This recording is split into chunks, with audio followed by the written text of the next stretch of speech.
малко думички, ще дойде да каже, това е Вяра, своето поздравче към мама.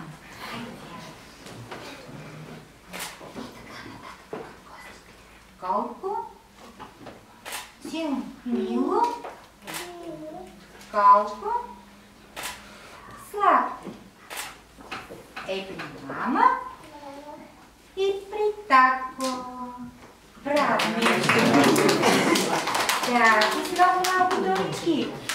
А така както пролета ни радва с красотата и нежността на своите цветя, така и мама ни радва и ни дарява с доброта и обич. Затова за нея са и най-нежните думи, и най-прекрасните цветя. Ето сега едно момиченце ще покаже със своята ръчичка какво е набрало. Цветенце откъсна. Хайде да я.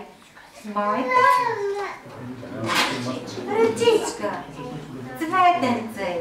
Тебе, майчица. Браво, Надея! Благодаря! Браво!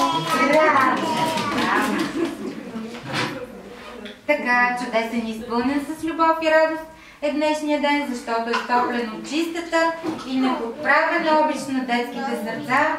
Ето тук има едни две малки цветя. Това са Жорко и Ванеска. Хайде, мили цветя, елате да поздравим си. И вие да поздравите своята.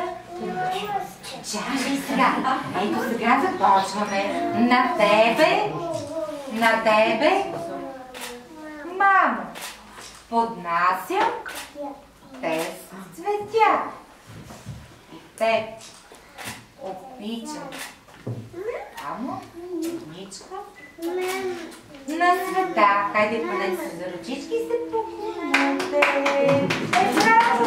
И те са малко срамежливи, защото са още мънички.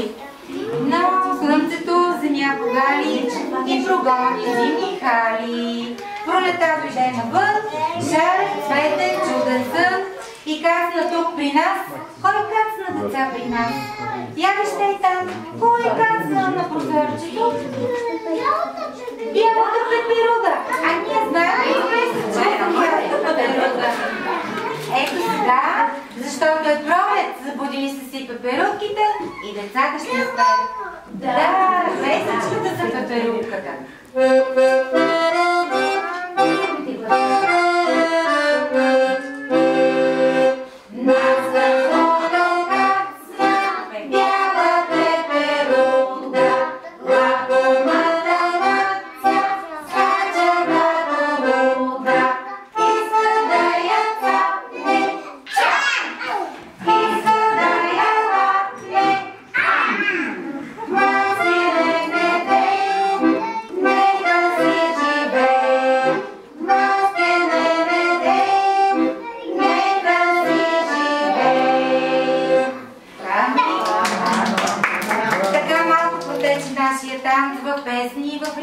Вече сме към неговия край и с него ще завършим нашия поздрав към вас с танца пролетна забава.